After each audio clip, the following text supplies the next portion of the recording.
Welcome to the 4 Mile Circus. 4 Mile Circus is a podcast by 4 Mile Circus, a full cycle media services company in Brooklyn, New York. On the show, we talk to artists and media makers, filmmakers, musicians, curators. But we're talking to somebody slightly different, I think, today. Isn't that right, Nicole? Who are we talking to today, Nicole? Nicole is my co-host. Yeah, I am. And today we are talking to Ashlee Blackwell, who is the creator of the indispensable website Graveyard Shift Sisters, which celebrates Black women in horror, both in front of and behind the camera, as well as those writing fiction, criticism, and beyond. The site features interviews, reviews, and critical essays, and it's an amazing resource, and it is honestly one of my very favorite horror hubs online. And Ashlee is also the co-host of Girls Will Be Ghouls podcast, so you should definitely check both of those out and support Ashlee's work on Patreon. And we've been wanting to have her on the show pretty much since we started the show, and it's finally happening today, so we are very happy to have you. Welcome. Thank you for having me. Is Ashlee the first other podcaster we've had on? Have we had another podcaster on? I'm trying to remember. I'm sure we've had another. Well, Chris Cafaro has a podcast, and yeah, but I wouldn't call him a podcaster. I just call him an old man.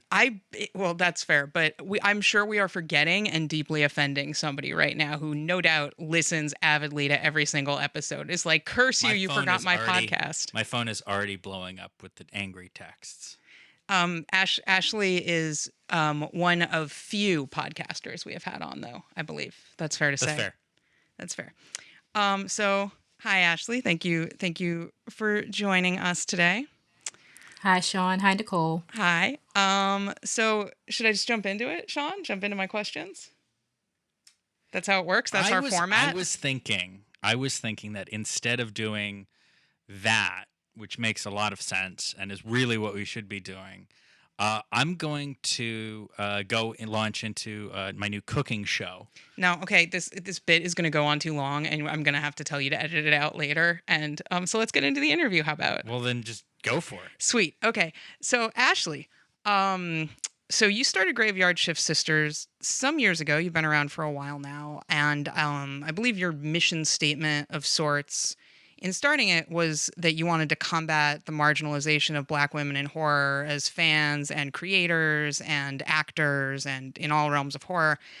And I'm kind of wondering how the site and its mission have evolved since its inception, because you've been around for a while, and it seems like a community has kind of gravitated around your site in a lot of ways, as well as around certain other projects. And I'm wondering what, if anything, you've seen change or evolve since you started the site. That's a really good question. I think the anniversary of the site is this weekend. Oh, wow. Happy anniversary. 5 years.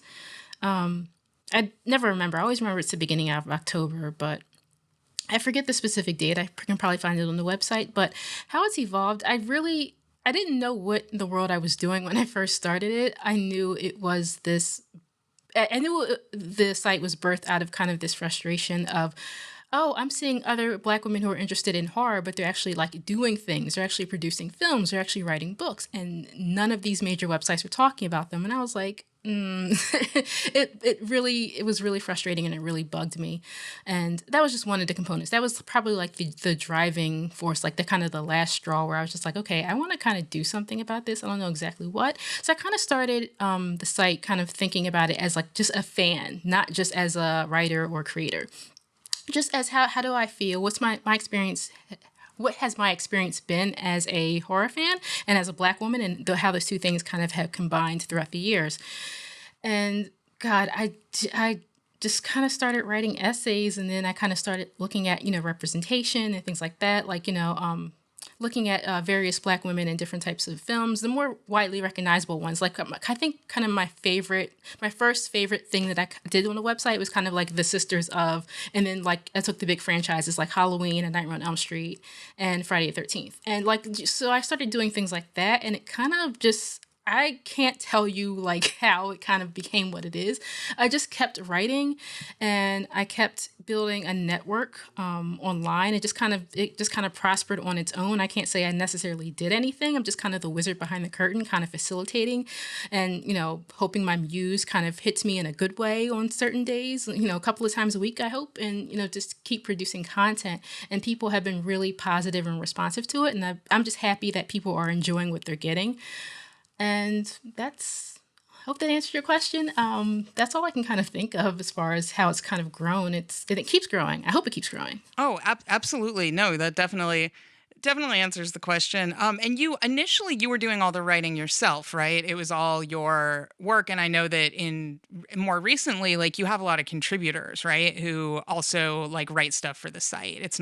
You're not having to do 100% of that anymore, right? Yeah, I would say at this point it's about 90% me. I have like a regular person who is much more in the fiction realm because she's a fiction writer herself, so she's able to network with other Black women fiction writers and bring kind of interviews to the site there. And with Patreon, I'm able to help pay for her services and as a kind of thank you because you don't have to do this, and I really appreciate it because that's my blind spot. So she comes in roughly every month more or less, and that's so her name's Eden Royce. So shout out to her. She's a great contributor. She now lives in England. She is from the South, Southern United States, and she still's writing and still's producing things for her own site and mine as well. That's awesome. And so your site's international now. Also, you have your England correspondent. Yeah, I suppose so. Yeah. You mentioned Patreon, so I might as well. I was going to ask you about that later, but might as well jump into it now. You signed up for Patreon. I want to say a year ago ish. About you can correct me on that, but and Patreon, as we've talked about on this show before, gives your audience a way to more directly financially support your work, which is not. Having a website with like critical theory about horror is not the most easily monetizable project, I would guess. So Patreon is a great way for people like me who read your site to, kick you $1 or a few dollars or however much you can afford a month just to give something back. And I was just kind of wondering how Patreon's going for you, what thoughts you have for it as a model. You mentioned the fact that it's allowing you to pay Eden, which is great because a lot of websites don't pay their contributors. So I think it's really awesome that you are prioritizing that. But whatever you want to tell us about Patreon, I would be interested.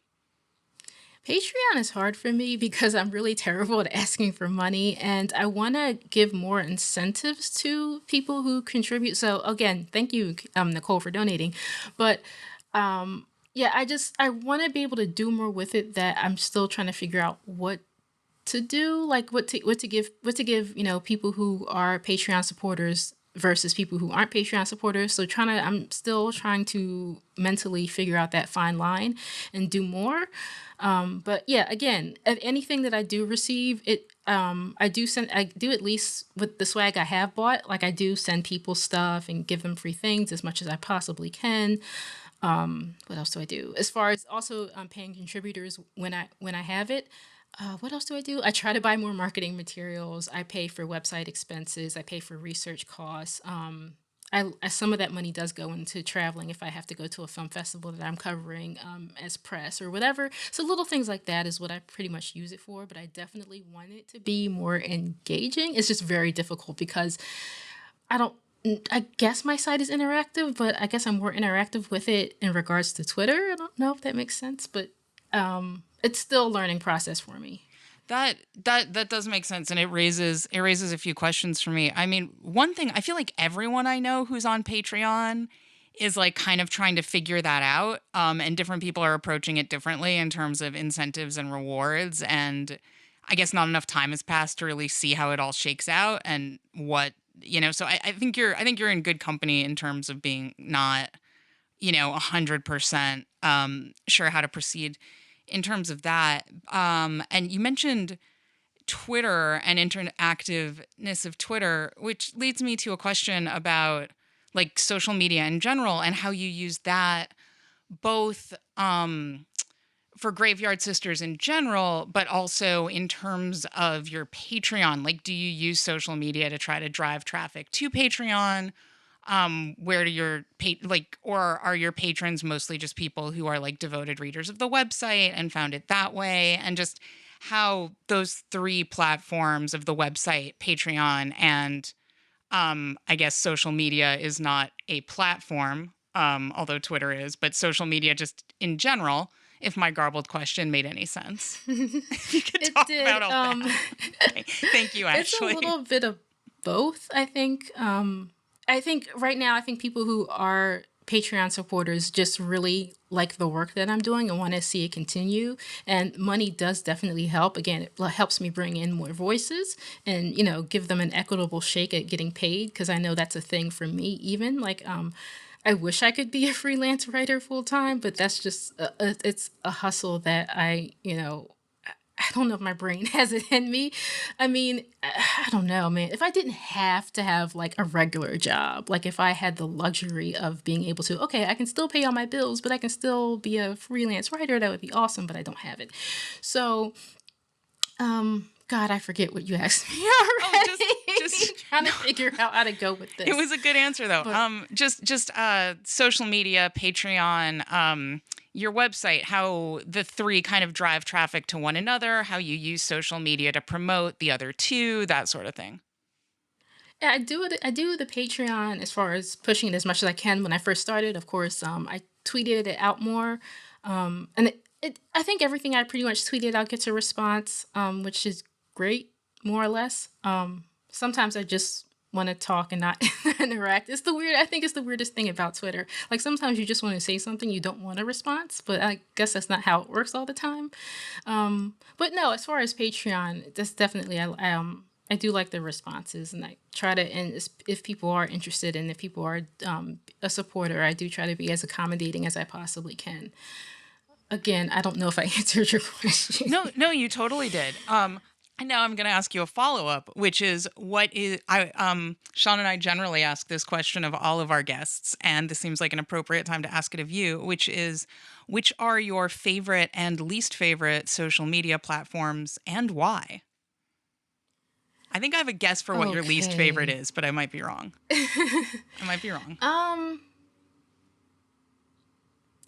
Okay, I will say Twitter, because I'm a teensy bit obsessed with it. I don't know why. It's not always good for me mentally, but I'm able to. But I've done a lot of filtering and weeding things out to make it a little bit more streamlined. I don't know. I think I just like it for the expression and the number one reason is I really just like sharing the content on the website. Like I put a lot of effort not only into actually writing it, but actually like making sure that I'm promoting things. It's a cyclical nature as far as the content, because it's pretty much a lot of it is evergreen. So I try to get even older stuff that some newer followers might have missed, and get them to see new stuff they may have never seen before, and that's working out really, really well. So I really enjoy that part of it. I don't always like the interaction, primarily because I'm going to say this as nicely as I possibly can. I run into a lot of people who I don't know, forget how to use Google. I don't know how to put that nicely. Yeah. It's just like, I put a lot of search. Is that what you mean? Some it's idiots like out there don't know how to just use the thing that's in front of them that they're using to hassle you with. I'll be basically mean for you. I don't, there's a lot of labor and time that goes into certain things that me and my contributors do not follow up with a question that you can easily Google. Like I don't have time to. I'm not working for you. Okay, this is more or less free labor. I don't like actually Twitter. I try not to sun anyone. This is not. Don't be an asshole. Just there's a way of kind of. I don't know. It's certain responses when people sometimes it's just kind of like you just want to be heard, and for what reason exactly? Like it's just I think sometimes things come off as just you just want to get a rise out of someone because you either disagree or you want to say, well, oh, you forgot blank blank blank. That just really annoys me. Very fairly, yes. Yes. Yes. Yeah. It's always good when people are literally on the internet but don't seem to understand that they can also use the whole internet, not just whatever tab is open on their browser right in front of their face at that moment. Although they could probably search a lot of this stuff on Twitter, even rather than being like, hey, why don't you be my unpaid research assistant, Ashlee Blackwell? Exactly. How do I open a tab? It's you take And the some computer, you throw it out the window. Sorry, continue, Ashlee, please. No, I was just no. You're right because I actually really appreciate like seeing the other people who have like gone through this 10 times worse than me, and they just have no more fucks to give, and they'll just really just be outwardly rude. But like I understand where they're coming from because it's just like, how much do I have to do, and then you're asking me for more, like, my labor or how I want my brain to rest sometimes when I'm just browsing social media. It's just like, this kind of like not this quick lapse in judgment of not understanding that we're not machines, even though we produce information. And so that's a thing for me. I try to be nice. I try. I feel like I'm always successful. I mean, I'm human. You're justified in not being nice too. I mean, I know people who like basically tweet invoices to people when they ask them to do that shit. It's just like, sure, my rate is $100 an hour. So, just Venmo me $100. Here's my account and I will happily Google this for you. I usually just do, the little, here, let me Google that for you thing you can do where like, you send someone a link and it sends them basically a little animation of somebody typing whatever it is they wanted to know about into Google and then hit I think search. I've seen that. Yeah. Yeah, that's like the most I do. I sent that to my dad once, which was a proud moment because my dad was being obtuse on Facebook and I was just like, yo, come on. Like, you can look this up. But that's my dad and he's kind of allowed to be annoying to me, but when strangers are taking up your time like that, it's incredibly rude. I don't think you have, I mean, you're a very nice person, but you could be as rude to these motherfuckers as you wanted and you would be 100% justified because they don't, especially like someone that's not your friend or something, I'm assuming. These are like strangers who like have something to say and need somebody to hear it on Twitter today and have unfortunately decided that it's gonna be you and you don't owe them anything. Certainly not politeness when they haven't shown that to you. So I'm just sorry that you have to deal with that, Ashlee, because you don't deserve that shit. And so on that note, since Twitter is, I'm taking that as your favorite platform, it is also mine. Is it yours, Sean? It is also mine. It is my favorite platform. It's like, for all its flaws, I think it has a lot of good things going for it. So what's your least favorite? Unless Twitter is also your least favorite. No, Twitter is definitely not my least favorite. I would say, okay, this is where it gets personal. I really wish Facebook didn't even exist. For a myriad of reasons, and they're again, very human and very petty reasons why I personally don't like Facebook. But basically, I've tried maybe 2 or 3 times since Facebook's inception to have a personal Facebook account. And not to get too personal, but like I just find that I don't like the invasiveness of it. Now, I know people always come back with me, oh, you can set your privacy settings, this, that, and the third. Yeah, but still, I feel like you can still find people on Facebook if you really, really, really, really, really wanted to. You probably can't see their profile and all their information, but you can still kind of, I kind of like, people know my first and last name more or less, but like at the same time, my first and last name attached to my face, I like to keep some distance, and I feel like Facebook gets a little too personal.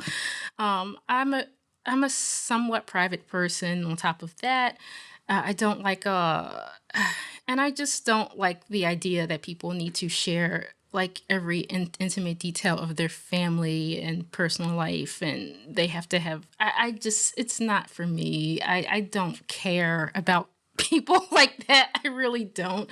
And I would rather kind of like keep anything that's going on with me, whether it's good or bad, mostly close to my belt. I'm not a boaster. I like to be inconspicuous most of the time. Even when people tell me who are my close friends or even colleagues say I should celebrate certain things, I don't really like doing that because I kind of know how it feels if you're not in the best of mental spaces at a time or at a period in your life where you're trying to climb out of this hole of depression and despair and like trying to find meaning in your life, all these crazy things, and you really don't give a shit about people's joy. You just want to not wallow in your misery, but you want to climb out of it. But like seeing other people's joy is just kind of makes you feel worse. If that makes any sense. I know exactly what you're talking about. Yeah. Sean no, seriously, that makes complete sense. And Sean has virtually left Facebook. Like he checks in like once a day. But honestly, I made the mistake of installing the app again. I've been checking it more. It's a little annoying. Plus, we have the thing that we're planning. But like, ugh. the thing, our event. This episode might come out after that. So let's. But I'm just saying. It yeah, still you exists. need to. It was awesome when it happened. It was great. It was the greatest event. Anyway. Continue. When you took the app off your phone, you mean? Was the greatest thing that happened? Oh, the Friday the 13th event. Yes, it was the greatest thing that ever happened, future audience listening. I'm a little slow right now. But yes, the second greatest thing probably, though, was when Sean took the Facebook app off his phone. He was very happy about that. I was very happy about that at the time. Because Facebook is fucking terrible, and it is invasive, and it's restructuring the way our brains work, not in a good way. And if it wasn't like a Russian way, that's part of it. And if it weren't so professionally inconvenient, I would delete my Facebook profile. Because, like, honestly, Ashlee, like, you're right. And you can do privacy settings. And, like, Sean and I have talked to clients and stuff about how to, like, make privacy settings work for them. And they can be helpful. But they only do so much. And just so much dumb shit happens. Like, people will check you in at places without asking you first. Oh, good Lord. Yeah, it's really invasive, and it's training us all to just accept the complete loss of privacy so that corporations own surveillance state. Yeah, it's us all buying into the surveillance state and the corporate surveillance state, which is mostly about, just selling us stuff rather than selling us stuff and making sure that we're constantly producing things. Constantly productive. Yes, especially producing free content that they put up to keep people on their website. It's bad. I vaguely remember what it kind of looks like when you have a personal account. It kind of looks like everything's going on your screen at once. Like there's a little bit of text here, there's a little bit of text all over the place. It kind of looks like there's just tiny text constantly on your screen, kind of like in The Shining, where or Jack Nicholson's typewriter. That's what it kind of looks like, but it's all over your computer screen. If I remember it correctly, and then you have the Facebook Messenger thing, I was just like, I can't deal with this. It's too much. That was a good description. I don't believe we've ever had we've had a lot of people complain about Facebook on the show. I don't think we've ever had anyone compare it to Jack Nicholson's typewriter in The Shining, but I think that is probably the best explanation of Facebook that I have heard thus far. Yeah. Now, can we hit this Jack Nicholson in the head with a baseball bat like he deserves? You mean as opposed to watching him not run for president yet? Is that what we're talking about, Sean Mannion? Yes, that's what we're talking about. Can we hit Jack Nicholson, in quotes, in the head with a baseball bat? I don't know, can we? And maybe all his little fingers that make the typewriter Facebook happen. I don't think he's the one who's actually making Facebook happen anymore. I think he hires people to... Those are the fingers. Yeah, okay. I'm working on a metaphor here. It's not good. I'm helping build out the thing. I guess that remains to be seen, Sean. I guess will America rise up and metaphorically hit metaphorical Jack Nicholson in the head and fingers? Time will tell.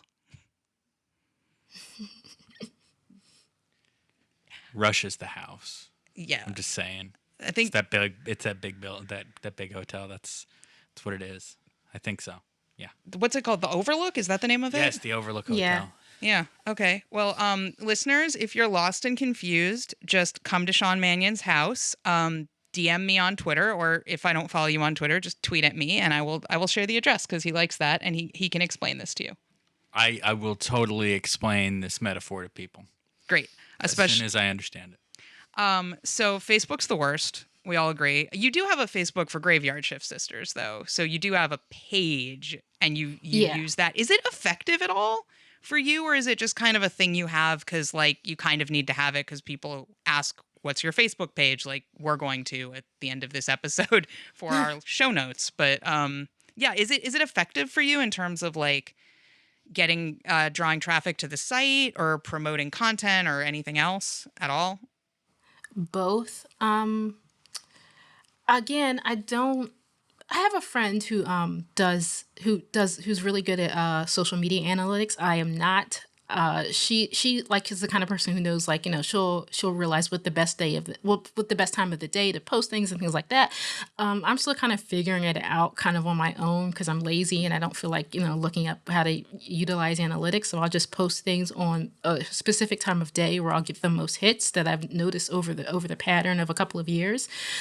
So it does work when I post it at certain times. I find that links, like if I link an article that gets a lot of hits randomly, or just like popular posts, like my recent post where I kind of like randomly came up with this idea for Halloween. Oh, no one's ever done a challenge before where you could watch 31 horror movies starring or featuring Black women in prominent roles. Let me just do that. And so that, went off like wildfire, especially on Facebook. So it does work. I do like to have it just as a resource because there are a lot of people who are still on Facebook. A lot of the people I know personally are kind of like sour to Facebook, but they're still on it. A lot of the people who are, my mom's friends and friends and family friends, they're all on Facebook. So, yeah, so it's still a thing that people use, even though I don't use it, but I do use it for the brand. Yeah, yeah. But okay, so you brought up your 31 days of Black women in horror challenge, which seems like a more fun topic to me than Facebook. Well, and because even if this comes out, well, this will come out before Halloween, but even if it comes out like, and people don't have the full 31 days, they can still go back and watch those films. So we'll link that in the show notes. Can you tell us anything else about that? Like, I mean, I know, like, obviously a lot of people will do a, like, 31 days of horror challenge. And it's, for listeners at home who are less familiar, you watch a horror movie a day. And sometimes people will post, this is what I'm watching. And Ashlee made a very good list that is exactly what she just described, of just 31 films featuring Black women in prominent roles. Anything about your selection process, or if you're going for a cross section of like more recent and older stuff? I don't know, anything. I like It hearing you was talk. Yeah, no, it's fine. No, it was very random.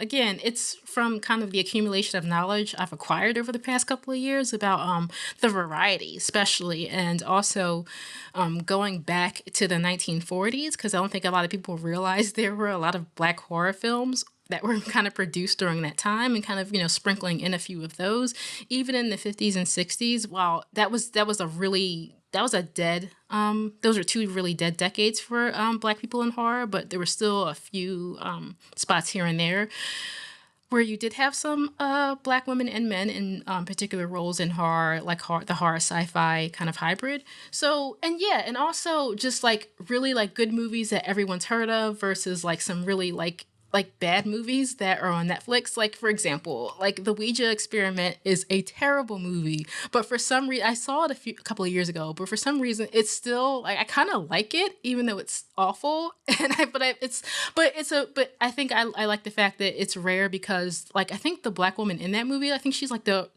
lead female role. And she's it's not just she's a supporting role to the men in the movie. She's like kind of neck and neck with those guys kind of in the action of it all. And it's so dopey. It's so bad. But I think it's really a cool movie to kind of just watch as like a popcorn flick. And then just, one of those mindless movies that, oh my God, their lines are so cheesy, but it's still a movie that you could have a lot of fun with. So it's kind of a mixed bag of like, it's a mixed bag of time, quality, prominence and everything like that. So Because that's so much of what I feel like being a horror fan is about, is having the appreciation both of the like really great films that are just great craftsmanship and filmmaking, as well as the cheese that's like not good by any stretch of the imagination, but can be so pleasurable. So it makes sense to me that you would intentionally have it be a blend like that, because I think you want that kind of variety pack as a horror fan. exactly. That's why again, and I literally just I forget. I just made this whole list up. I just kind of put down like, okay, this movie, this movie, this movie, this movie, just because I've just been doing this for such a long time, and I was able to put this together. But I always have it in my brain, kind of subconsciously, to make something of variety. And I that's what I do love about horror, is that there's this appreciation for the quote bad and the quote good, so and it all kinds of comes together, and we all have these kind of personal experiences with them that makes them movies of quality and of worth and worth consideration, and I really like that. Absolutely. So I wanted to ask you about like, so you go to a lot of conventions and you judge a lot of film festivals and stuff like that. And I kind of have a two-part question. First is like, this must be a busy time of year right now. And I'm just wondering what you're up to with that kind of stuff in the immediate future, if there's anything you want to talk about, or not, or whatever. Oh boy, there's a lot. I mean, there's a lot I've had to say no to, actually, because it's a little too much. Like if I said yes to everything in October, I wouldn't get any sleep, and that's not good for someone like me. I'm a creature of habit. I need sleep. I need my own bed. I need things to be consistent, and when they're not, ugh, it's not pretty. So unfortunately, I've had to say no to a lot of things, and it seems like every year my Octobers keep getting busier and busier and busier, which I do appreciate, but I do have to have some balance of just like recharge time, as well as just, okay, I'm going to go full force with this one or two or five or six things. So that being said, I'm going to Salem Horror Fest in Salem, Massachusetts. What else am I doing in October? I don't know. Besides Brooklyn Horror and besides Stuff in your Friday Philly. the 13th event. Sweet. Yay. And there's other stuff that's going on that I can't that's not confirmed yet, but we're in the final stages of confirmation. And I'm doing some local stuff in Philly, which should be really great because I never unfortunately get an opportunity to. I think when I'm home, I just don't want to leave the house. But if I have to like leave the state, I'll put in the effort, because I don't know. It's this weird thing where if it's local and I'm home, I rather just get some sleep more 9 times out of 10. I know that's awful. I should do more things in the city, but No, I I relate so much to everything you're saying about that. No, no, get your sleep. Sleep is important. yeah. So yeah. I mean, I think that's pretty. Those are the big ones. Again, I know there's Axe Wound coming in November, so that's a big one. And yeah, but I mean, around this time, I try to generate content. I try to stay engaged with Halloween stuff. Try to promote other people's stuff. That's the other thing I like about Twitter, is I get a chance to like retweet and share and celebrate other people's accomplishments as far as horror is related and things like that. And I feel like I wanted to say something else, but I forgot. Thank you But are yeah. you are great at like sharing other people's content.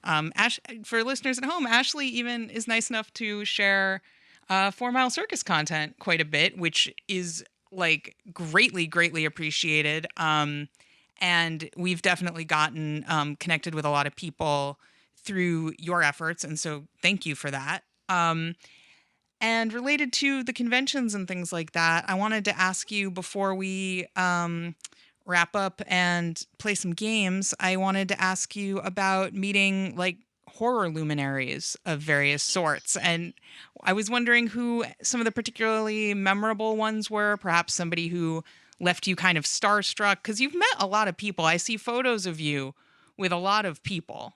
A lot of cool, interesting people. And I know you've met some of your faves over the years. And so I was wondering who made an impression.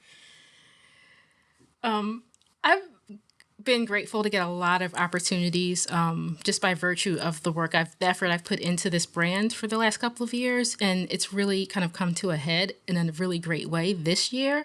Of course, the past couple of years, but definitely this year has been very, very memorable, and I'm so grateful to everyone that has been so nice and so accommodating and so willing to bring me on to their projects. All that being said is, you know, people who know me and who even just know the brand know that I am hardcore for Toy Newkirk, who was the black girl in Nightmare on Elm Street 4. That being said, I spent my entire life thinking to myself, especially now that I've been doing this work more, I was like, oh my God, I would love to meet her. I'm never going to meet her. I'm never going to meet her because she's never at conventions. No one ever invites her to conventions. And so I just was like, every now and then I think about that. I'm just like, damn, I really want to meet her. She's like my bucket list. Like, I have to meet her. So, and what was this? Like at the end of June or July? Was it July? It might have been in July. So,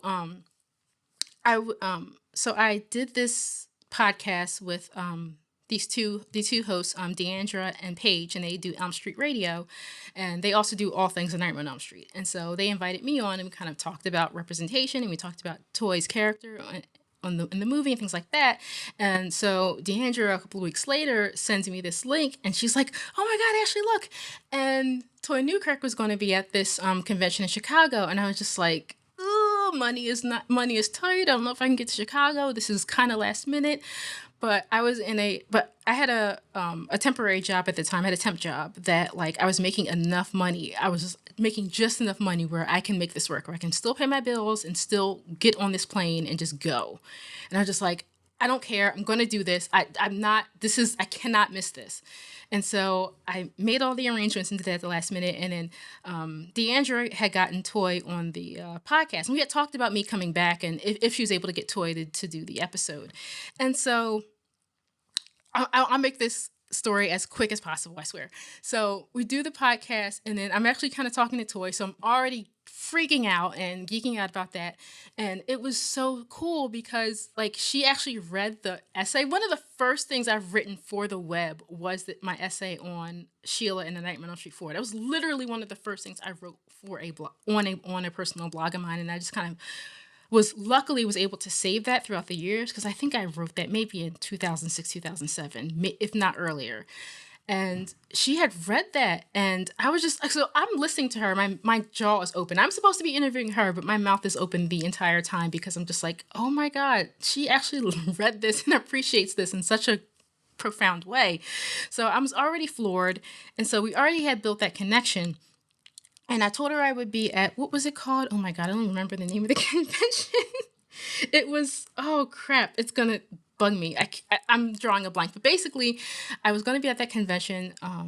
What was it called? This is going to drive me nuts, but I can't think of it. But anyway, so I think she's the biggest one that I met this year. Like I met her, and Deandra and company, they're actually doing a documentary called Fredheads about people who are huge fans of the Nightmare on Elm Street franchise. So they were filming everything. And so, I meet them there, and when I get there, and then I meet Toy. And of course that's recorded. She actually sent me the recording of it, which is, it's cheesy and it's goofy, but it makes me smile and it makes me remember happier times. But basically, that day was just the accumulation of everything was just so overwhelming and so nice, and everyone was so great. I think that's why I love horror conventions the most, because number one, they're cheaper than any of those other bigger conventions. I don't know, people who aren't horror fans, or like horror fans like we are, like that actually go to these things, don't realize like, yeah, you're saving a lot more money if you can just go to a convention that's specifically focused on horror.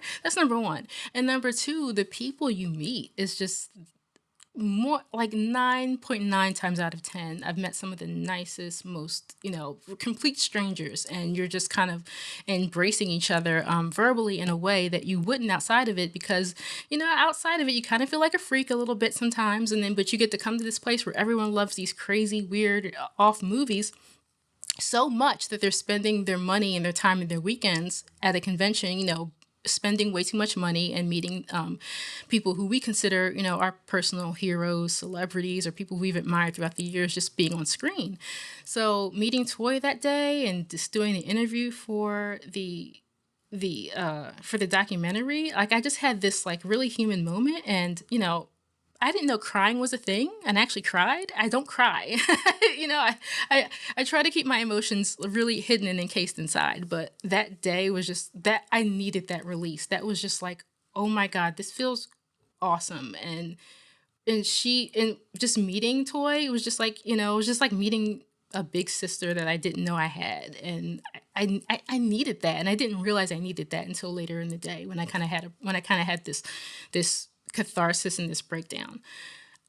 That was a really long-winded way of answering your question. No, but that was so good though, because I had a feeling that might be who you would mention. And I know at least the outlines of that story, but honestly, just hearing that story just made my day and gave me the most like genuine good feeling I've had in quite some time. So thank you for sharing that with us, Ashlee. And I'm so glad you got to meet her.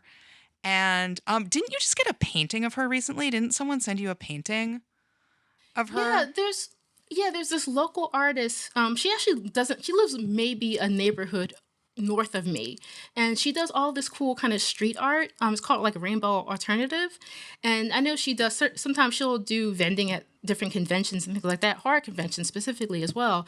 And so she did some Nightmare on Elm Street stuff, and so she did Toy from Nightmare 4, and I was just like, I have to, like, again, one of those things where I have to do, like, I have to buy this. And so it's like $10 for this little like canvas, and it's now sitting on my desk. It's an awesome painting.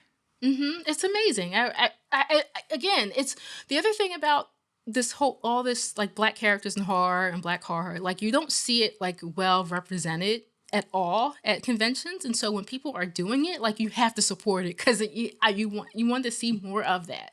So. Absolutely. Should we? Do you guys want to play a game? Do you want to play a game? Nicole, do you want to play a game? I mean, do I have a choice? No. Okay. Do you want to? Sure. Excellent. I don't know what the game's going to be, by the way, Ashlee. I will be as surprised as you. So this is inspired by our guest. Ashlee founded Graveyard Shift Sisters, right? Yeah. So this is Graveyard Shift trivia. Trivia sort of related to movies named Graveyard Shift. Oh, God. I haven't This might be hard for me, too. Yeah, I haven't seen Graveyard Shift. It's honestly okay. Because it's not even really that much to do with them. Okay, of course. So starting with this, there's more than just the Stephen King movie, if that's the one that you were thinking of. I don't know. You don't know? I don't know. So question 1. Jerry Chickarity's 1987 film about a vampire taxi driver is known as Graveyard Shift in Canada. What was it released as in the United States and France? Was it A, Murder Taxi, B, Taxi Deathstalker 2001, C, Wall Street Nights, or D, Central Park Drifter? Ashlee, do you have a guess? Only B, because it's the coolest answer. Taxi Deathstalker 2001. It is the coolest answer, but I think I may have just done a deep pull from somewhere in the recesses of my brain, and I'm going to go with D. D, Central Park Drifter? Yeah. The correct answer is D, Central Park Drifter. Oh, shit. You know why I think I knew that? Why? Isn't there a poster for that at the Alamo Drafthouse? Oh, shit, there is. Yeah. That's where I knew it from. Okay. That's the only reason I knew that was a real movie. I knew I recognized that poster from somewhere. When, like, you're going down the steps, like, by the escalator, and it's got, like, a blue vampire face and a yellow taxi cab, and it says... And I'm like, what the hell's Central Park Drifter? Well, something about a cab and horror. In Canada, it's Graveyard Shift. Okay, so that was not a fair question because I had an advantage in that I know you have also been to that Alamo Drafthouse, that self-same Alamo Drafthouse, but it is not local to you, Ashlee. So you have not been there every week for the past like months, as some of us have. Not recently, but for a while. I was there. Unfortunately, no. Yes. But that's where okay. Okay. Yeah. I knew I recognized it from somewhere. Okay. That's good. Good catch. So, question number 2. The 1990 film Graveyard Shift, based on the Stephen King short story, features Andrew Divoff in the role of Danson. Divoff plays the evil Jin. Wait, in the role of I know this. Danson. Danson. Oh, I thought his name was Dance, like on Gem. Yeah, Ashley's excited though. It's not relevant. It's okay. Okay. Divoff plays the evil Jin in the first 2 installments of the Wishmaster series. According to lore, what are Jin made out of? Is it A, sand, B, the blood of the innocent, C, fire, or D, wax? I don't know. You don't know? I don't know. But I gave you 4 options. Wax. So you're going I to would say say D, wax? fire. And Ashley's going to say C, fire. And the correct answer is C, fire. Yay. Yeah. Genies Congratulations. are made out of fire. Okay. Yeah, good to know. I felt Smokeless fire, specifically. Yeah. I didn't know. It's in the Quran. Yeah, I felt dumb because that was an actual question I might know the answer to if I was less ignorant, but Yeah. I did not know. There you go. Enlightening people. Thanks, Sean. That was really kind of you. Yeah. Would you like Question to ask the 3? next question? Yeah, let's do that. Question 3. The 1988 sequel to Chickaritty's Graveyard Shift, Graveyard Shift 2, has Dean McDermott among its cast members. Which Beverly Hills 90210 cast member is he currently married to?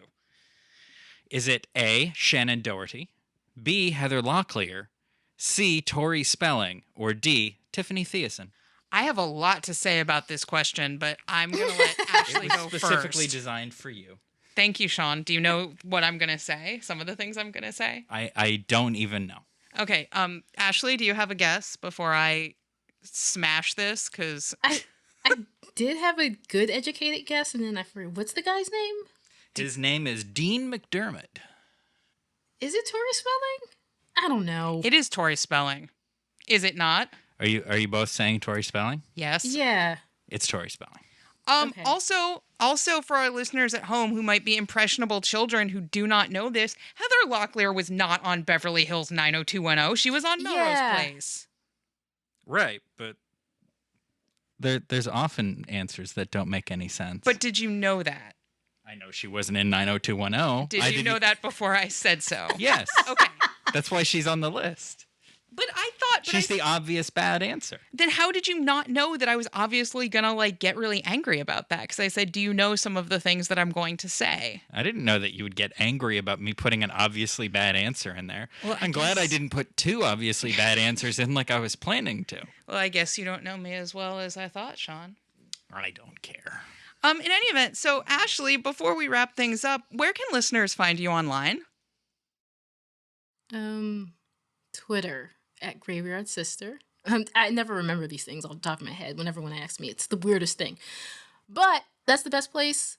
Also, I never promote Tumblr like I should. I try to, because I really like the utilization of Tumblr for the brand, because it's kind of like this library of Black women and women of color in horror, science fiction, movies and television.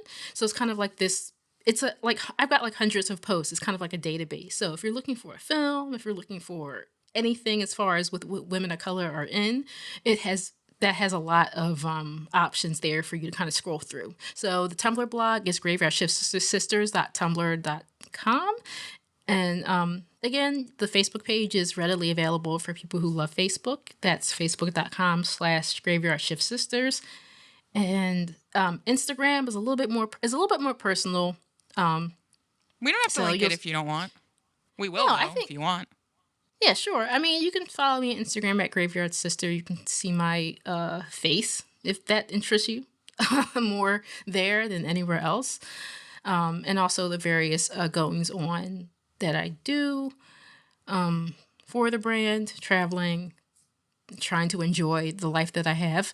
And also all the content is on graveyardshiftsisters.com.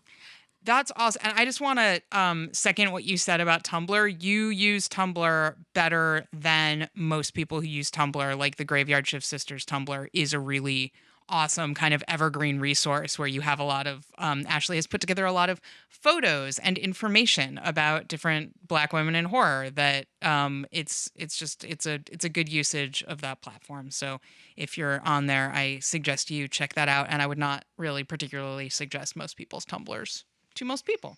So good job with that. Anything else, Sean? Or I mean, we're 4 Mile Circus. We're 4 Mile Circus on Instagram and Twitter and Facebook. And that's the number 4 followed by the word mile and the word circus. And they're like mashed together like they're one word. I think we're technically on Tumblr too, but I would not recommend our Tumblr. No, our Tumblr hasn't been used in years. And I don't really use Tumblr much anymore because it's mostly like fishing porn. So like fishing with the PH. Yeah, for a second that was interesting. It would have been interesting if I realized halfway through saying it, I'm like, oh, it's like fishermen and fishing for stuff, and then somehow there's porn involved. But no, it's not. It's just like sending people viruses.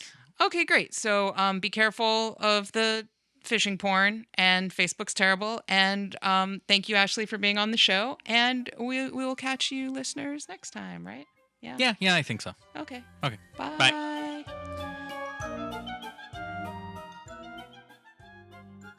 If you like what you heard, please subscribe to us on iTunes, SoundCloud, or your platform of choice. Please visit us at 4milecircus.com to learn about our other projects and services, and be sure to follow us on Twitter, Facebook, and Instagram at 4 Mile Circus.